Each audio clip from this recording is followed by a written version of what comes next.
In the dim and distant haze of automotive history, there were two great Italian racing teams. I'm talking now about a time when Enzo Ferrari didn't even know what a slide rule was. About a time when the first Lamborghini wasn't even so much a twinkle in its designer's biro. I'm talking about Alfa Romeo, and specifically, Maserati. Right up until the end of the 1950s, Maserati were the force to be reckoned with, especially when their cars like this glorious 250F were being driven by yesteryear's Nigel Mansell, old Sterling Moss himself. But then as the 60s dawned, Maserati began to abandon its racing program and concentrate instead on road cars.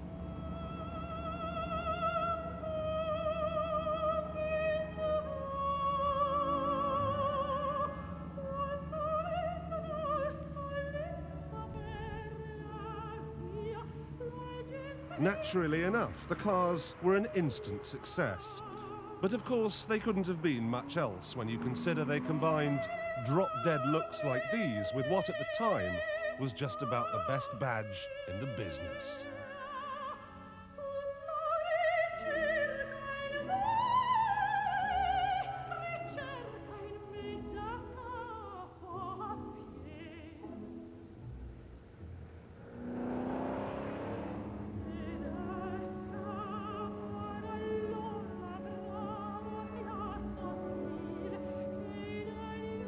This object lesson in kinetic art is the Sebring, a glorious 2+2 coupe with a 235 brake horsepower, 3.5-litre, 6-cylinder motor.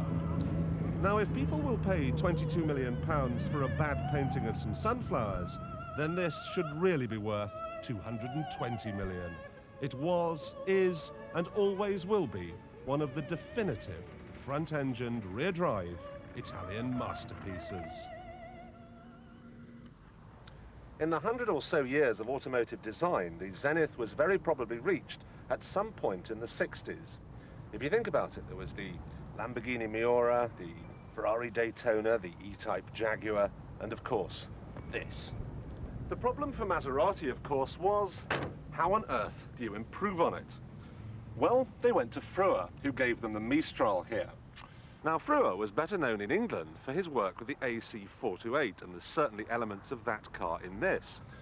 Mind you, there's also elements of the Corvette, a little bit of Jensen, a little bit of Aston Martin here and there, and yet somehow it's all very Italian. You know, there used to be a photograph of this in an old Ladybird book of cars I had. I think I could say Maserati before I could say Mummy.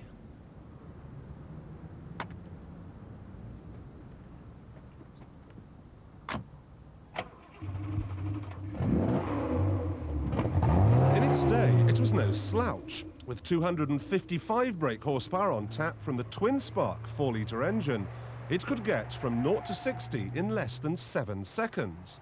And at a place like Clarkson, could crack 150 miles an hour. The more I drive old cars like this, the more I wish I'd been old enough in the 60s to have enjoyed them when they were new. Mind you, I probably would have been a hippie and gone in for yogic flying rather than driving. I know it's not much faster than a modern-day hot hatchback and it handles like a penguin, but it's so much more involving. You have to put so much more effort in to get the maximum out. If you ever get the chance to drive a car like this down a country road, grab it with both hands and just do not let go. With the 6-cylinder motor screaming away up front and that historic old Trident badge slashing its way through the countryside, this is a taste of nostalgia gone mad. But when the car was new, nostalgia wasn't part of the deal. Competition was, and by 1968, Maserati was in trouble.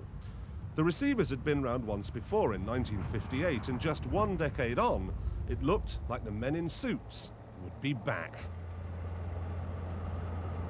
It was Citroën of all people who came to the rescue, and despite falling sales, some violent strikes and a hopeless deal with Fiat, they managed to introduce a whole range of new models, one of which was that, the stunning Canzin.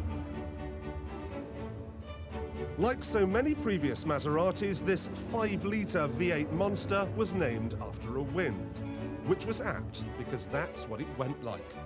In its day, the Kanzen was an easy match for the Porsche 928 and the Ferrari 400.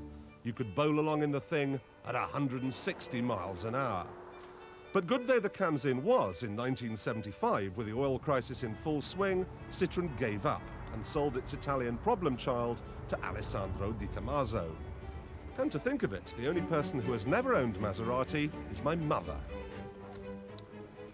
Mind you, even she would have made a better job of running it in the 1980s. The problem was, by then, the Maserati name meant virtually nothing. I mean, your Thatcherite yuppie was not going to buy a Maserati just because 30 years earlier they used to win some races. In the same way that he was hardly likely to eschew Peugeot because of the mess William the Conqueror made of southern England in 1066. This image problem wouldn't have been so bad if the car of the time had been any good. But the Maserati, or should I say Gazerati bi-turbo, looked like a Ford Cortina, went rusty if Ian McGaskill even so much as mentioned rain, it was unreliable, and it wasn't very nice to drive. The only reason this thing growled was because it was a dog. Unbelievably, Maserati managed to survive. And now in the 90s they're back with yet another new sponsor, this time Fiat, and a new range of cars. Now this is the newest of the lot, the 222 4-valve. And I'll admit, it looks just like a bi-turbo. But we should not judge a book by its cover. Tower to Oscar 01, you are clear for takeoff.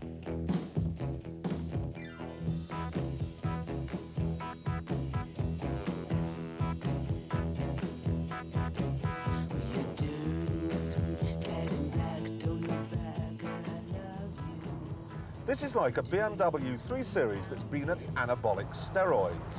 Okay, so it might look like a tarted up Capri, and these days a BMW keyring probably cuts more ice at a drinks party, but it is great fun. The interior especially is just plain great. It's the first non-British car I've ever found where the wood and the leather actually look right, and that clock just gives you a taste of history. And don't bother looking for any Italianate build quality problems either, because I just haven't been able to find any. I have to say, this is a very, very nice place to be, even if from time to time, things do get just a little bit hairy. Woo-hoo! The engine room is full to the brim with a 2.8-litre 24-valve V6, which has 2 turbochargers. I'm happy to say the days of fast Mazas are back. The trouble is, of course, that spending £45,000 on a sports saloon that isn't a BMW is rather like spending £2,000 on a watch that isn't a Philippe Patek, or 200 quid on a shirt that isn't from Jermyn Street. You have to say, really, that this is a car for oddballs. But oddballs are interesting people, and this, make no mistake, is a very interesting car.